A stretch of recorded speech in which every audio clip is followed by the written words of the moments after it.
My guest today is HeatherAsh Amara. She's the author of Warrior Goddess Training, the Toltec Path of Transformation, and the upcoming book, Warrior Goddess Way.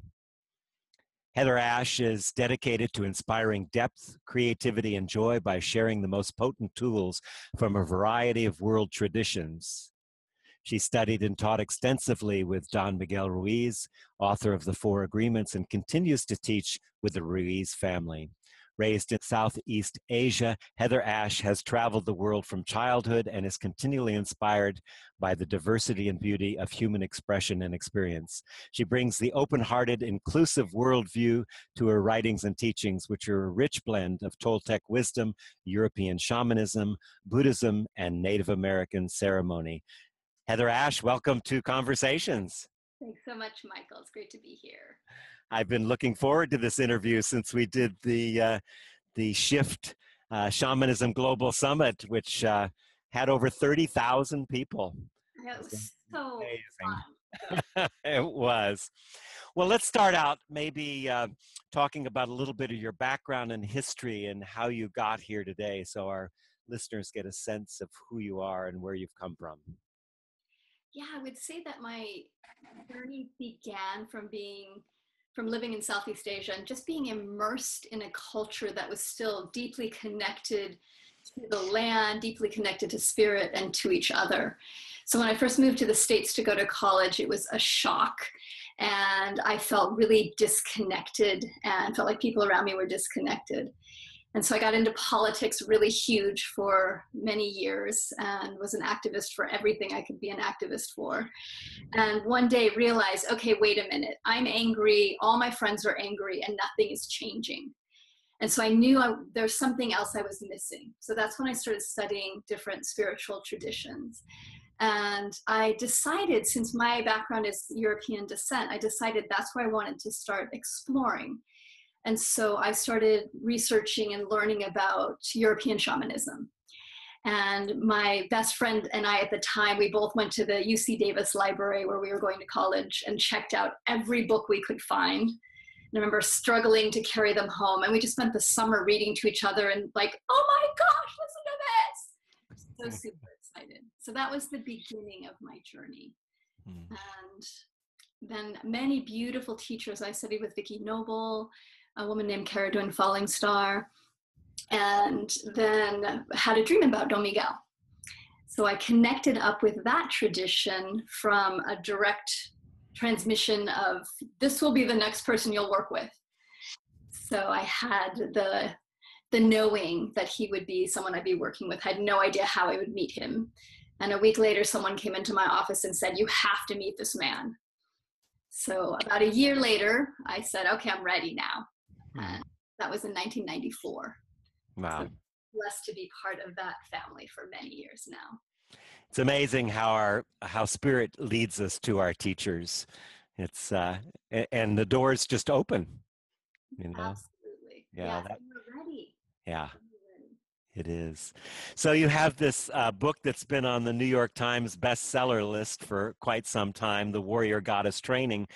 Could you tell us a little bit about that book, what called you to write it, and what are some of the basic principles that you're wanting to share with people? Yeah, that book is a long time creation. So over the last 20 years, I've been working with women and working with really energy. Where are the places that we lose our energy? How to begin to learn to pull more energy into our body, hold that energy and direct that energy. So it's a blend of both European and Toltec shamanism. And it has 10 different lessons. And what I've found is that the first 3 lessons are foundational. They're about, and the book is really for everybody as well. So even though it was written specifically for women, there's a lot of men that have read it that I loved it. So the first 3 lessons are foundational. They're very much about how do we recommit to ourselves, not commit to who we think we're supposed to be, but come back into our body in this being. How do we align with life? So come back into harmony with the seasons, with the elements, with the beginnings and endings of life, and learn to love all of them. And then how do we purify this vessel? How do we begin to see ourselves as a temple and learn to witness ourselves as a being that needs to be supported in clearing out what no longer serves us? Think about it as cleaning a closet or clearing out a temple, so that we can be pure and allow energy to run through us rather than dragging around all these things from the past. And then the next 7 lessons actually go through the chakra system. I don't say that specifically in the book, but they start with the root chakra and then they go all the way up through each of the energy centers, because I'm really about how do we practically create change.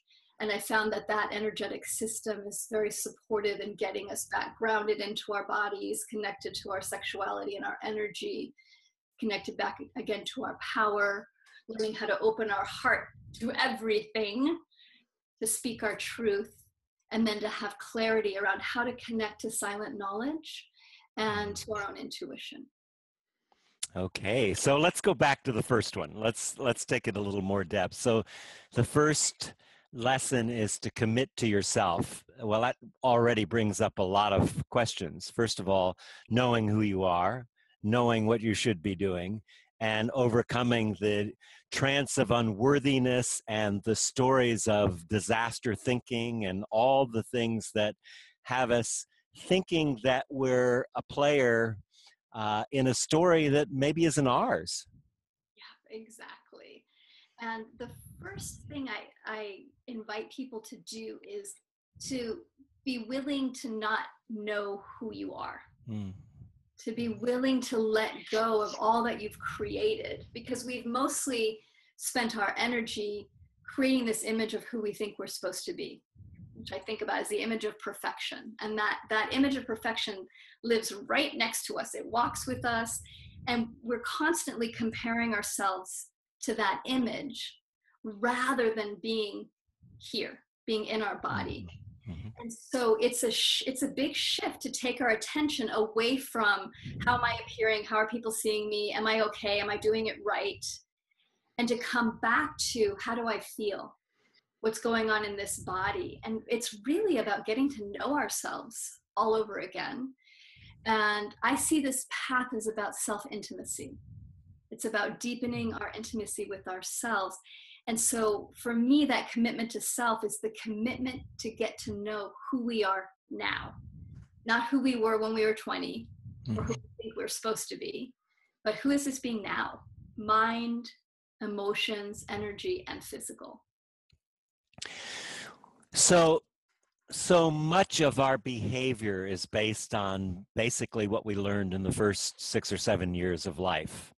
And anytime we're confronted with anything that's similar to anything from the past, that those old patterns get triggered. Most people aren't even aware of that, but that's what's happening. So how in your work do you, first of all, recognize that you're being reactivated by a story from the past? And then how do you use that story? Let's say I'm unworthy, or I'm not enough, or I can't do that, or I'm unlovable. How do you then intersect with that, open to that, and find a path to the spiritual aspect of who we are, the bigger person that's available? Does that make sense? Absolutely. Such a great question. So what I see with humans is that each of us has what I call the big soul, which is the part of us that's deeply connected to spirit, open, doesn't see a sense of separation. And each of us has that connection. And then we have something called the little soul, which is the little soul is our personality. It's the part of us that feels separate, that feels not worthy, that learns, that picks things up. So as a kid, we're not born thinking I'm not worthy. We learn something that we learn. And the little soul learns that. The big soul's like, that's not true. But the little soul starts to believe that it's separate and that it has to take care of itself. And the way to take care of itself is to use fear and judgment. and that sense of scarcity. So the big soul's like, it's all good, there's abundance, we're all connected, life is fabulous. And the little soul's like, shit, I don't know how to do this. And it's almost like taking a little kid and saying, okay, you're on your own, good luck. And so that part of us, and so much like you're saying, is created when we're young, then takes on all these beliefs and agreements. And so it can't see the big soul any longer. It gets trapped in just looking at these, I'm not good enough, I'm going to make mistakes, people are going to abandon me, all these scarcity beliefs. And so first step is to have compassion for ourselves, to really understand it's not true what we're telling ourselves. It's a learned behavior and learned thoughts. And to begin to learn how to step back and witness and hold ourselves from a place of compassion and gentleness, and also fierceness. We need to bring that fierceness of I'm willing to cut through these non-truths to get to what is actually true. So we need all of those things. And to change, one of the best ways to start is to begin to shift our self-dialogue. So to witness the ways we talk to ourselves, which at first can be horrifying. So I always remind people, when you first start this path of becoming more aware, it doesn't get better right away, it actually gets worse. And it's not actually that it's getting worse, but now you're really aware of what you're doing to yourself out in the world, how you're judging yourself, how you're putting yourself down, how you're being negative, how you're judging other people. So when you first open up your awareness, it looks super messy and uncomfortable. And the transformation happens when we're willing to sit with the discomfort, stay with ourselves, no longer abandon ourselves, and then slowly start to shift the dialogue by inviting ourselves, how would we treat our best friend? Or how would we treat a child? What language would we use? What attitude would we use? And sometimes that can help us to then see what we're doing to ourselves now and what's possible. And then we begin slowly shifting the energy from the old pattern to the new pattern, and knowing it's going to take time. So incredible patience, incredible humor. The more that we can have a sense of humor about how insane our minds are, the better. It's good to have a sense of humor. So what I see a lot of out there, and it's the revolution of the personal growth learning and growth industry, let's say, is that one of the ways we seem to avoid going inward and actually being with those areas is by being so outer directed and looking for answers out here. So shamanism is a path of direct revelation. How do you see that working in with your cosmology when you're a teacher, so people come to you to learn and they come to me to learn, and yet it's like, well, you need to experience this so you can learn it from yourself, not from me. How do you dance that tight wire? Part of how I do that is I really know that it's not so much the words I'm saying to people, it's what I'm holding energetically. And so I'm conscious of always doing my work and cleaning and clearing and being pretty transparent with people where I am in the process. So they don't get confused of like, oh, she's an author, therefore she's completed everything and finished and done. And that's not true. I think we're always a work in progress. And so to break down those barriers that people create of you're separate, you're different, you're special, and then there's me, just to let people know we're all on the path. We're all on this journey of transformation. And that journey of transformation, as you're saying, is about coming back into relationship with ourselves, looking back inside. And so the more that we can be around people that energetically model connecting to themselves, being connected to themselves, the better. And I'm always reminding people to look back inside of themselves, to learn how to feel what they're feeling, learn to listen to their bodies. And we're so habituated to go out. and to distract and to move away from discomfort. So I'm always sharing about move towards the fear, move towards the discomfort, learn to get steady with yourself, and just love the discomfort, because that's where the healing happens, is learning to get comfortable in the discomfort. Yeah. I'm very clear that I'm a wounded healer.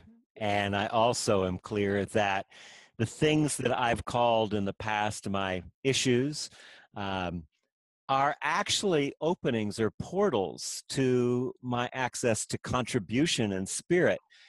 And I always look at our path going towards service and being of service. How can doing this work that we do actually be a benefit to the web of life, to our communities, to our families? How do you take that thing that was an issue and then make it into a contribution through your authentic being with and honoring and having compassion for yourself? Beautiful. So if we go back to the model of big soul, little soul, and I'm simplifying a Toltec cosmology tremendously, but it's really helpful, that we as humans are the only beings on the planet that are disconnected. Maybe some domesticated animals as well have been domesticated out of their connection. But really, the web of life is fine. No problem. Everything else is connected and communicate. I really believe communicating, the trees, the mountains, the rocks, the animals, there's communication constantly happening and sharing of information and guidance constantly happening. And then there's humans that have separated ourselves out. And it's really the little soul that's separated itself out. The big soul is also completely connected. So when we learn to come back into a loving relationship with that little soul and be like, hey, sweetheart, okay, let's reconnect. And we love the idiosyncrasies, the quirks that we have. We are open to the places that we're separating and don't judge ourselves around it, but just use that, everything that we have, all of our quirks, to love them. That reconnects us back to our big soul, which automatically connects us back to the web of life.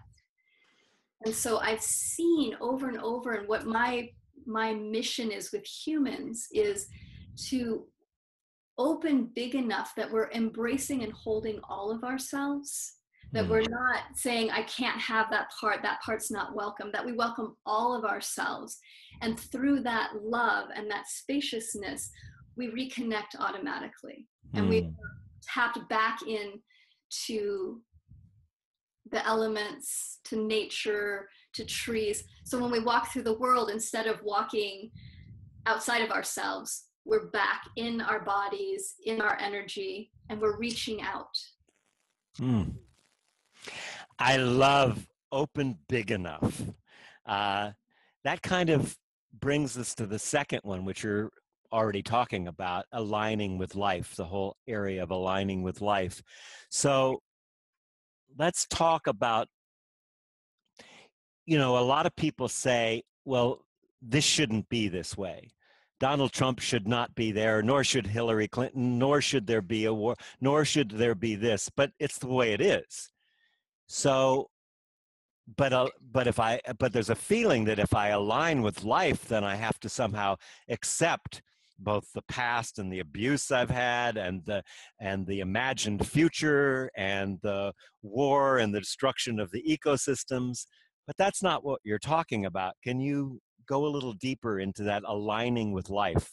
Yeah, that's so important, because it's really easy to misunderstand this. And I love Byron Katie's statement, you can argue with reality, but reality will only win 100% of the time.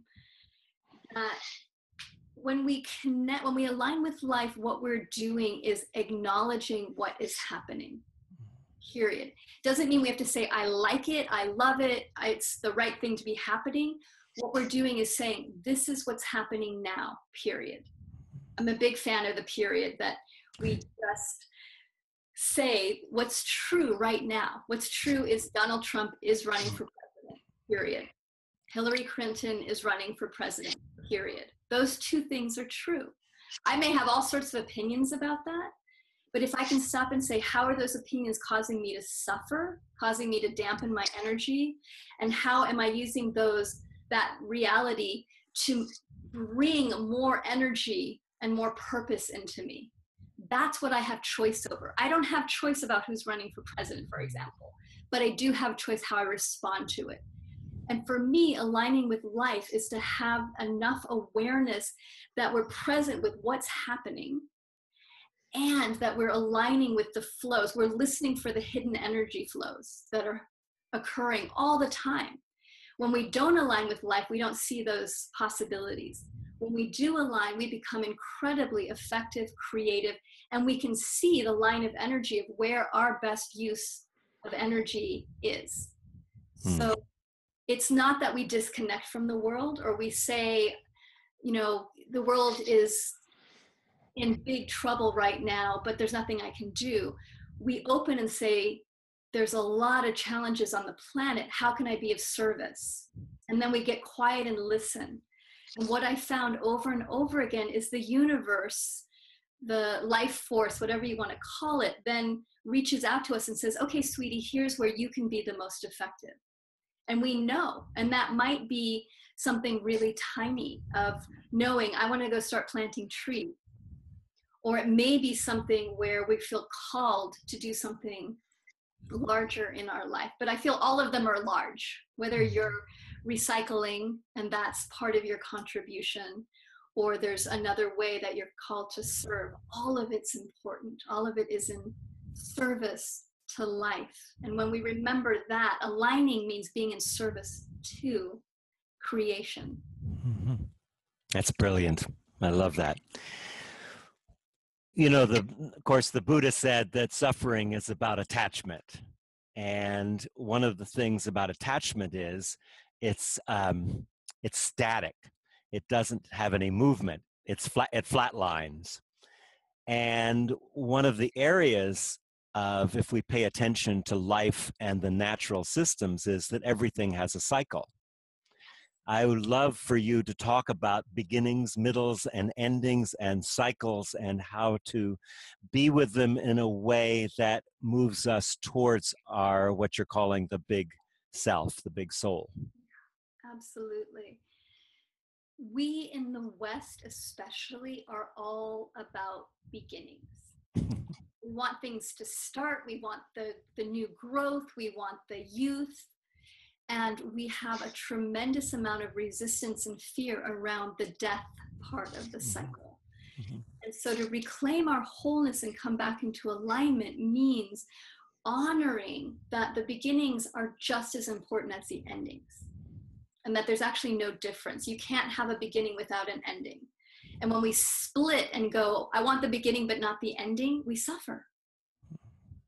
But when we again, this place of opening to, there are endings, and that the endings can be as joyful and as moving and as rich as the beginnings.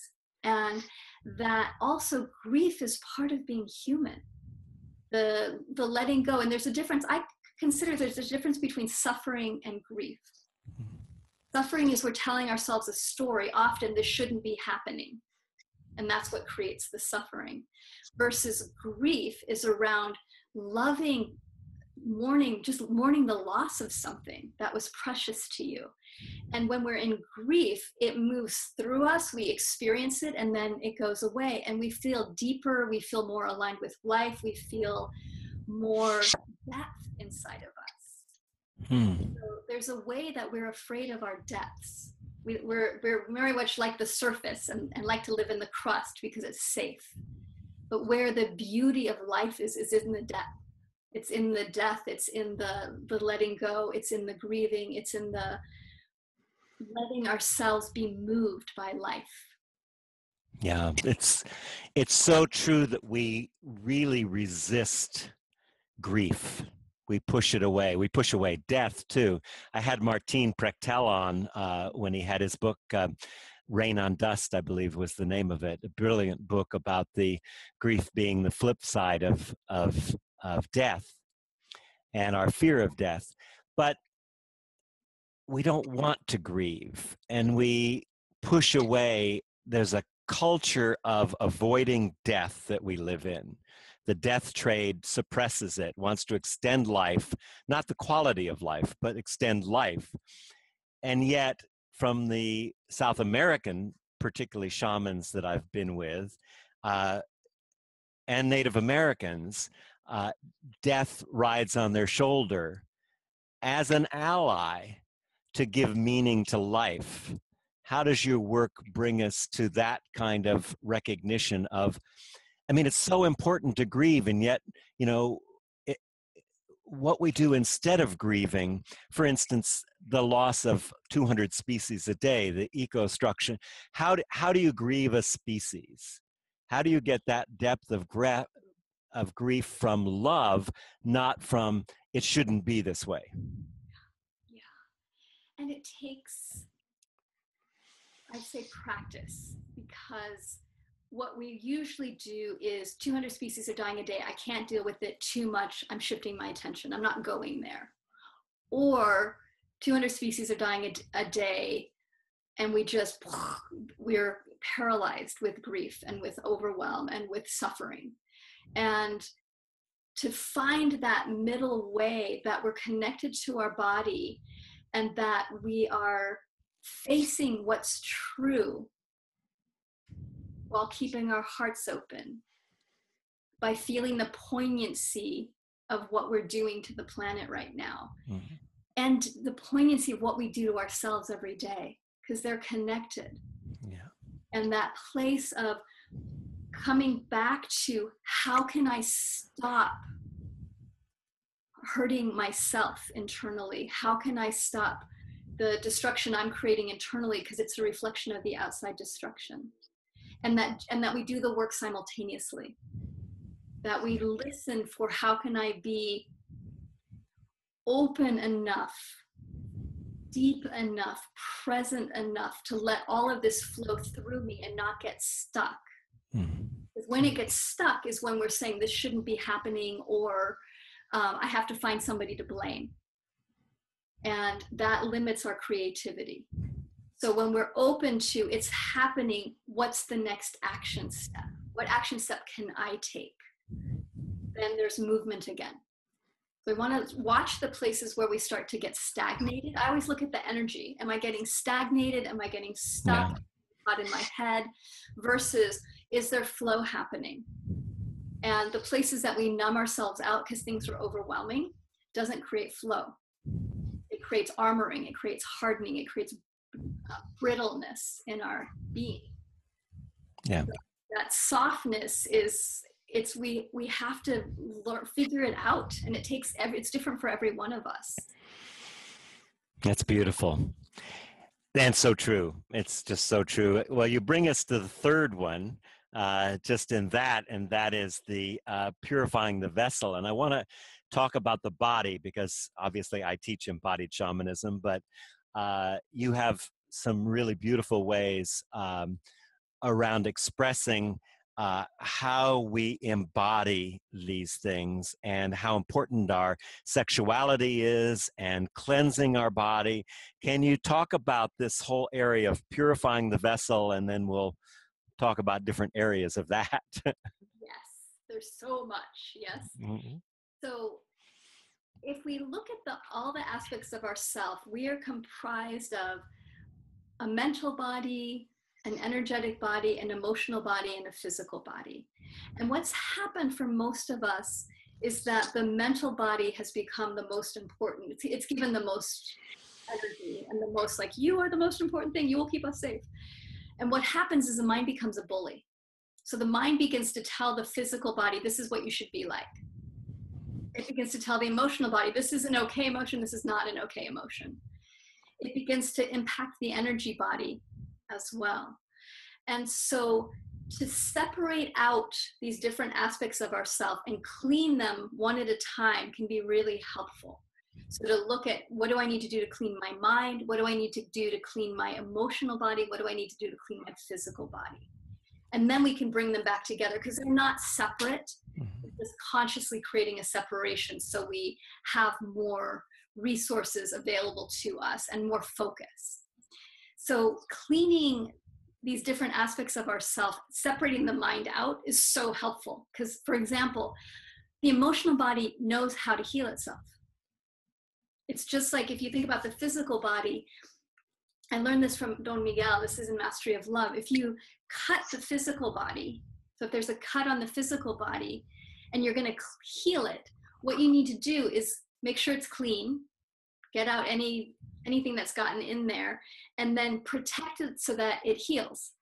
You don't have to tell the body, okay, body, I need all the white cells to come here and to bind together.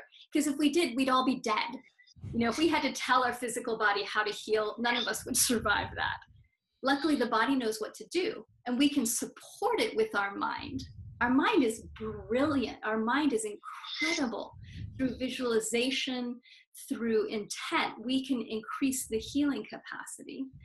But most of our mind is filled with judgment and things shouldn't be this way. And so we infect things with our minds. So we do that with our emotional body. We have a cut, something happens, some trauma happens in our childhood, and we end up judging it, repressing it, and it's like we're packing dirt into it, and it gets infected. And then we don't want to touch it because it hurts. And so to heal, we need to find the clarity of our mind and our intent and our creative visualization capacity. And this is where the shamanism comes in, to go towards the wounding, to be able to open back up again and clean it. And how we clean it is with love. How we can clean it with our compassion, with our patience, and know that once it's clean and we protect it, which doesn't mean armor, nobody can touch it. It just means we love ourselves, we stay present with ourselves. The emotional body will heal, and it'll give us information like, okay, do this. And our mind might say, I don't want to do that. What do you mean do that? But our emotional body knows what it needs. I believe the same thing with the physical body. The physical body knows what it needs to be healthy. It knows how much exercise, what kind of foods, but our minds don't listen. So when we come back into direct relationship with our physical body and start to listen, what does this body need? What does this body need now? We start getting more information, and we can start taking action from that. And that learning to listen takes, once again, takes time. We have to be patient with ourselves. Because if you think about how long, I often will say to people, how long have you been disconnected from your body or your emotions and judging them and punishing them and wishing they were different? It's going to take time to rewire yourself. And it's a rewiring, a deep, deep rewiring. And then we rewire our relationship with our mind. So we don't believe everything our mind tells us. We start to question everything. And we learn to use our mind skillfully in the way that it was meant to be used. And I believe that's connected to the heart. It's what all shamanic traditions know, is that the mind's a tool, and that what is actually the lead is the heart. And then the heart says to the mind, hey, can you do this for me? It's a long journey from the head to the heart. Yes, that age. Long journey. Yeah, exactly. So let's talk about sexuality, because that's an area that we've gone through in the last 100 years. We've gone through so many different ways of viewing sexuality in our culture. How can our sexuality actually fuel our spirituality and our essential self, what we're here to do? They're so connected. So our sexuality is our life force energy. It's not separate. We've tended to separate out my energy, my sexual energy, my spiritual path. They're all connected. So your life force energy is your creativity, it's your fire. So that's another way to look at it, is how am I in relationship with my own fire? And that fire is your passion for life, your passion, your desire, your longing. All of that's connected. And so when we come back into relationship with our fire, then we can choose how we want to access it and how we want to use it. So the old message is, if you're connected to your sexual energy, either you're going to abuse it or people are going to abuse it. Either you're going to do something, you're going to be out of control and want to have sex with everybody and cross all sorts of boundaries because you're going to become an animal. So there's that belief. There's also, if I connect with my sexuality, and a lot of women have this, if I really connect with my sexuality, it's going to put a message out that I'm easy and I'm going to get attacked or people are going to start hitting on me all the time. So there's fear. There's fear of it being too much or it being not enough. We also have that lovely matrix as well. Going, I'm too much sexually or I'm not enough sexually. So there's all of this mind agreement beliefs around what sexuality is. And when we can come back to its energy, its life force, it's our fire, and that when we start to reconnect with it in that way, we learn how to increase it, how to build it, and to then choose, what do I want to do with this energy? So one expression of that energy is being sexual with someone else. One expression of that energy is to put it towards creativity. One expression of that energy is to pull it all the way up through your chakras and use it to open different areas that need support.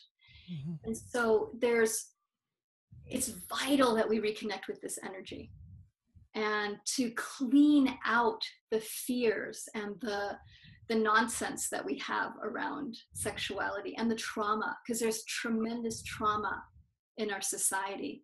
And the trauma comes when we repress sexuality. What happens when we repress sexuality is that it comes out sideways. And so that's why we see so much childhood sexual abuse happening, is because there's a repression.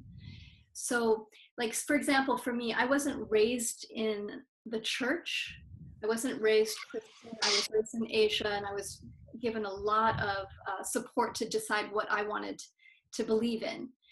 And yet I noticed as I started to work with my sexuality, and it was one of the last things I got to. I was like so spiritual, but cut off from my sexuality because that was not okay.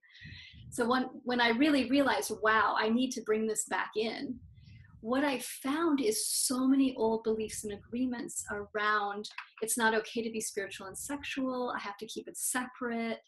It's dangerous. And I was like, where did I learn this? It's in the culture, it's in the dream that we're in. Mm-hmm. And so to recognize too, a lot of what we carry around sexuality isn't even ours. It's something that we've taken on, that as creative, aware, loving adults, we can now want to go back in and heal the misconceptions that we're holding, the trauma that we're holding, and the fear, so that we can be an open channel.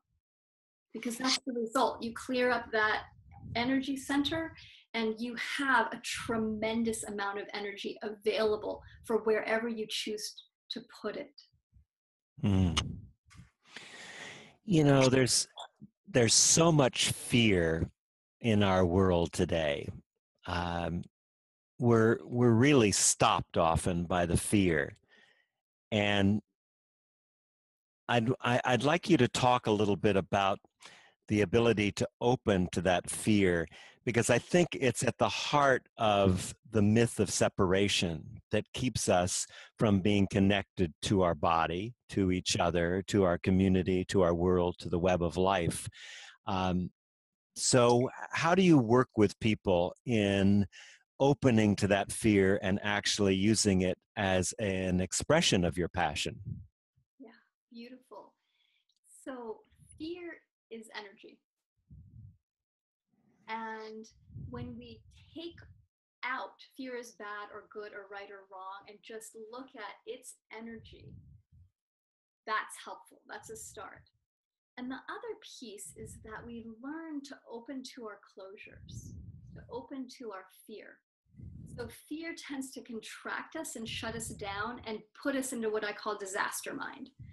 So disaster mind is awesome at looking at worst case scenarios. We have a fear and it's maybe a fear about one thing, but then our mind pulls together other things that happened in the past that we should be fearful that might happen.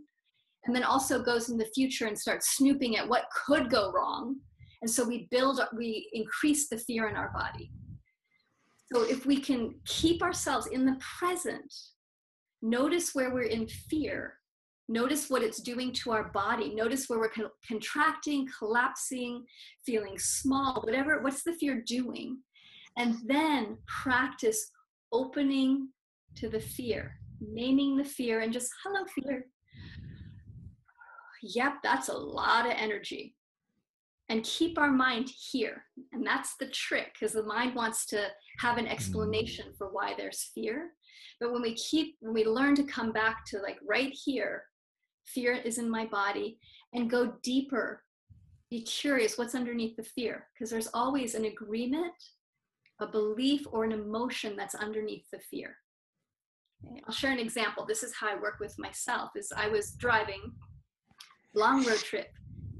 Long road trips are fabulous for clearing. And I noticed that my mind was going crazy around this relationship that I'm sort of in, but kind of not in. But anyway, my mind is having all sorts of heyday around what does it mean? What's going on? And I was watching and I was like, okay, sweetie, what's going on? And I just dropped into my body and the discomfort I was feeling, and let go of the story and felt the discomfort. And then I just let myself go a little bit deeper and just breathe. I didn't do anything but just breathe and stay with myself. Just breathe and stay with myself. And all of a sudden I felt this grief start to arise. And I realized I was missing my dad. So my dad passed 10 years ago, and my mind immediately was like, he's been dead. Why are you, why are you grieving him now? There's no reason. And I just let that go. And I went back to grief is happening. And I opened and I cried for about, 5 or 6 minutes, just let the emotion move, felt that sense of loss, felt myself missing my dad, naming what I missed about him. And then it cleared. And in that clearing, I was unhooked from my whole mental, what's happening, and just back in the moment. Everything's fine. Everything's perfect. And after that, I got such this beautiful message from my dad. So this is what happens, I believe. We reconnect. So I reconnected with myself. And then my dad's favorite number was 33. And what we found over and over again, my mom, my sister, and I, is that he shows up like at the right time in really weird synchronistic ways. 33. So I go to my hotel room and the number's 338. And I'm like, of course, what's the 8? Oh, infinity. Thanks, Dad. Got it. He's here for infinity. He loves me. I love him. And I could feel that in my body. Boom, back connected with the web. And that web is everything that's happening here. And it's also the other side. We're also connected to all of our ancestors, all of the beings that have ever walked on this planet. There's no difference really between this reality and that reality. So that's the willingness to go towards the fear and open to it and be curious. What else is in there? And sometimes it's graceful. That was a fairly graceful. And sometimes it's not graceful. Sometimes it's a big struggle. And so to also open to the places where it takes weeks or years, can we just keep open that whatever arises will stay with ourselves? That's so beautiful, HeatherAsh. I love your authenticity and sense of presence. It just exudes from you, and it's I can tell you're a wonderful teacher. And we're getting fairly close to the end of the time, and I wondered if you wanted to go through the last 7 chapters just briefly, and how the chakras relate to this warrior path that you're talking about. Ooh, I love that question. So as humans, we look at ourselves as energy beings. A human is like a tree. And so energetically, when we're really aligned, we can say, we have roots that go down into the earth. We're connected to the earth energetically. And that energy moves through our body and out to sky and connects to sky as well. And then there's energy that moves back down through our being. And what I've noticed is that when we're not connected, especially to earth, we get easily distractible, fearful. It's easy for us to get blown out, just like electricity with a house. If the house isn't grounded, you'll start blowing things in the house out. So we start by really simply connecting to earth and grounding. and visualizing roots deep in the earth. And that's a practice that we can do all the time. Super helpful. And that then if we start to connect with these different energy centers, and one of the things I like to teach people to do is to take like a day and go through each energy center, or do one a week. And you don't have to read anything about it or know anything about it, but just start with, okay, root, base of my body. Let me just spend the day breathing into low spine and just see how that feels. And then the next day, let me just see, how am I doing with my relationship with my sexuality? Breathing into that, coming into our relationship to our power, which is the will chakra. What's my relationship with my power? Let me just explore that today. And you gather information about where you're out of alignment, or where it feels like you are in alignment with your life, with these different energy centers. The heart, where am I open? Where do I close? So it's not about coming into relationship and saying, okay, I have to fix this. My heart's closed. Right. I did that for years. Like, I have to open my heart. It doesn't work so well. But if we can open to, oh, hi, sweetie. Yeah, my heart's closed. I'm armoring. Okay, what am I scared of? What's going on? What's the old agreement and belief? Then the heart, we start to trust ourselves again.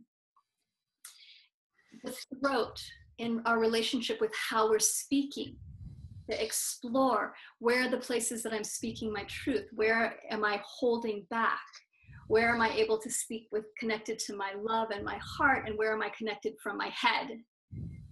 And that we begin to, again, explore, be curious. And the same thing with our intuition. Where am I shutting my intuition down? Where does it feel free flowing? And so we gather information. And in the Toltec path, this is called stalking. So if you think about a cat that stalks its prey over days, you've watched the big cats on TV, they'll stalk their prey over and know where it sleeps, where it feeds, what its habits are before they'll attack. And when we stalk ourselves, what we're doing is we're gathering the data, we're watching ourselves. We're the prey, basically. And our witness, that part of us that's able to watch. And you can think about a hunter as well. A hunter isn't like, okay, I'm going right now to get, they're totally quiet.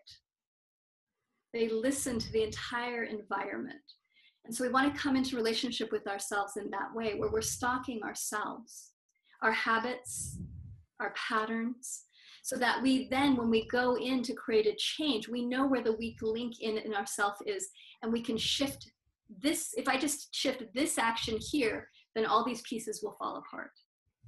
So we become very, in a way, systematic of learning about ourselves and listening to our own inner knowing. And that together is an incredible combination. That's beautiful. Wow. Well, we're almost out of time, and I want to make sure that if there's anything you want to say about your work or what you're up to, or anything that we didn't cover that you think is really important to cover, that we have a couple minutes to talk about that. So tell us what's happening, and anything else you want to say to bring us towards closure. One exciting thing is I have a new book coming out called Warrior Goddess Way, which will be out in the fall, October. And it goes a lot deeper into the teachings. So the Warrior Goddess Training is a big overview. And then I took all the questions that I got from women all over the world and men all over the world and wrote the next book going deeper into specific topics. So we go very deeply into death, relationships, how to connect to your inner stillness, forgiveness, a lot of different topics like that. So that's really exciting. And part of that launch is I'm doing a 21-day giveaway. And what that is it's free. And every day there'll be a little video, a little audio, an image, a really beautiful image, and a word. So there's a focus for the day, for 21 days, 21 different words. And then every day there'll be a drawing. And so I'll draw a gift. And I have all sorts of things I save up for the year.